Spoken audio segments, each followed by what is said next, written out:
Hey, this is Jamal Fernandez coming to you from Roundabout Boxing, here with the newly crowned NABO heavyweight champion, Seth Mitchell. Seth, how you doing? I'm doing great, man. I'm doing great. Feeling good. And as well you should, man. We're going to jump into it. My first question for you is, how would you assess your performance against Chaz Witherspoon? Now that you've done seen the tape, you've seen all the footage, how would you grade yourself on that performance? I would grade myself very, very high. You know, being as though that was the first time I had to face that type of adversity, and the way I overcame, you know, in the second round and finished them off in the third round. You know, I can only grade myself high as boxer. You're going to get hit.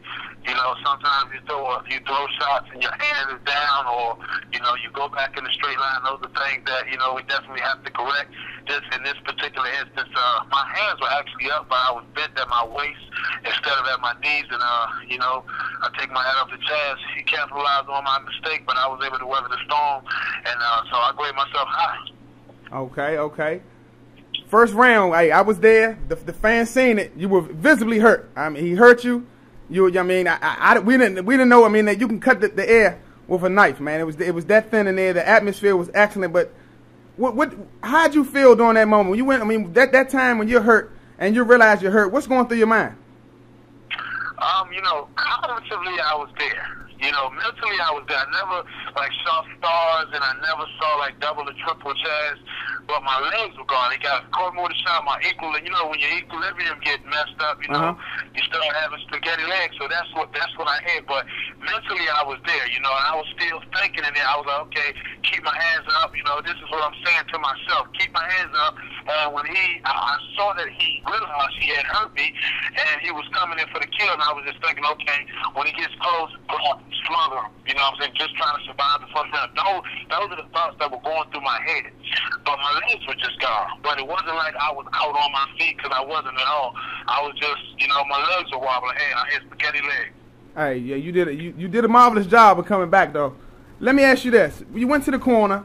We noticed you went to the body heavily. Was that something that was in the game plan previously, or was that something that you all made an adjustment to when you came back and you sat in the corner? I mean, yeah, if you watch any of my fights, that's a staple of mine. I attack the body well. I try to, you know, make that a staple, you know, in my fights. And, you know, I knew that coming back to the breaking it on the first round, I saw that, you know, on the outside, he was using his jab well. He had a nice, you know, feint that was kind of throwing me off, my timing off a little bit. He dictated the pace of the fight and the distance. And so I didn't want to repeat it the first round. So I listened to my corner, you know, kept my hands up and used more upper body movement, but I wanted to get on the inside. And there was a particular about middle of the second round, or a minute and some change that passed, he threw a jab, and I had slipped it and threw like an uppercut to his body. And then we clinched, and when we separated, you know, I kind of saw the rope get sucked out of him. And I was like, wow, you know, that body shot really affected him. So, then I just made a conscious effort to attack the body. Okay, all right. Next one. Because of your brief career, man, I've heard other fighters, some amateurs recognize you as sort of a glamorized, a glorified amateur. You know, kind of guy still learning the ropes, still a little green. Do you have any greater concerns after this performance, man? Considering the technical skills of guys that are in your division, such as the Klitschko brothers, the rest of the guys that's in the heavyweight division, they're a little more technical, you know, more so than what you are.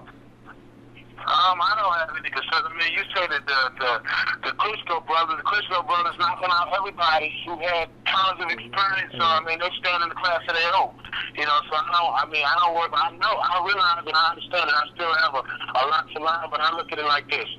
Barring getting caught and getting knocked out, whoever I step in the ring with, they don't have to fight. Because I can fight. I believe in myself. I believe in my ability.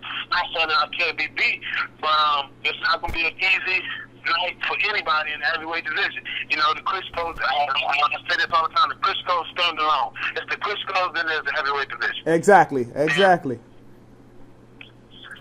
All right, let me... So, I mean, that's just how I feel. All right, we're here with newly crowned NABO heavyweight champ, Seth Mayhem Mitchell, roundabout.com. Seth, my next question I want to take time out to ask you, man, is it's been going on. I know you've been heard about what's going on with Lamont Peterson. Is this new PED thing? It's becoming increasingly rapid. I mean, throughout boxing, man, we're hearing a lot of this stuff going on. What's your take on this thing, man? And PEDs in general in boxing, and also if you want to touch up a little bit on Lamont's situation, we'd like to hear something on that too. I mean, Lamont's my boy. I wish him the best until everything gets ironed out. You know, I'm not going to respond on it. I just hope everything, you know, turns out in his favor. You know, he's in my prayers, and I know his character. He has strong character. So, you know, that's all I would, you know, state on that. Okay. But I believe that, you know, they should be drug testing in boxing. Okay. Not just drug testing. I think this is a brutal sport. People are getting punched in the body, punched in the head, and I think it's something that should be universal. I think you know, everybody, you know, when you fight, should go through those blood tests. So that's something that I agree on and I stand behind. You know, I would take a test any day. I mean, is that something you think your camp might want to implement next time you fight? Having others take this test?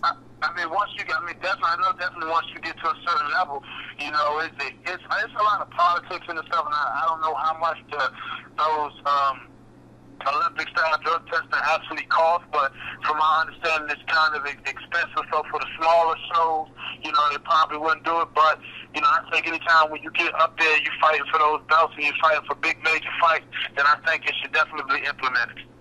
I agree. Seth, you're turning 30 at the end of this month, man. How many years you anticipate on doing this? I know you're not old. You're definitely not ring worn as of yet. You started late. I know everyone knows you played football, but I mean, where do you see this going? Is there a cap on your career? Do you have a specific number in mind to end this all? Because you see a lot of fighters, Shane Mosley and the Bernard Hopkins and Roy Jones Jr. and you know, the fighters of yesteryear, and they're still fighting. They still think they can get it done. Some can, some can't. What's your take on that? You know, I think each fight is different. You know, Bernard he's an enigma. He's an anomaly. A lot of people ain't gonna be able to perform like he can perform at the age of 46 or 47, I believe he is. But you know, I don't think I'll be fighting that long. If I could write the perfect, you know, ending to my career, I will, you know, be financially secure, have won, you know, the heavyweight belts, and can walk away at about 36. 36. I like that. Seth, what do you see? David Haye, Chisora, they get ready to fight. Do you think that's good for the heavyweight division? These are two guys, me personally, you know, that I think, you know, good guys maybe for you, other than the Klitschko brothers. You know, you got Chris Arreola also. What do you think of this? Are they upcoming bout? What do I think of the fight? What do you think of their upcoming bout, Chisora and David Haye? I think it's going to be a hell of a fight. I respect both of them. Both of them brings it. Both of them can fight. I think, you know, David Haye packs a punch and he's more athletic, and I think Chisora is more of a dog, so a brawler, and Gibson there mix it up. But I think I just wish it wasn't under the circumstances that it's under. But as far as a heavyweight fight, it's good for the heavyweight division. That's what I was asking. Yeah, it was good for the division. Anything else? All right. Hey, Seth, anything else you want to ask us, man? And say to your fans, anything? I mean, thank y'all for giving me a voice, letting me be heard. I just want my fans to let them know that I appreciate all the support. I appreciate all the love. Just continue to lift me up in prayer. You know, and I'm going to continue to work hard and, you know, try to bring these belts back home. And if they can follow me on Twitter at Seth Mayhem48 and Facebook Seth Mitchell. Hey, there you have it. NABO heavyweight champion Seth Mayhem Mitchell here with roundabout.com. Hey, Seth, I appreciate it, man. God bless you, brother. Same here, fam. Thanks again. All right.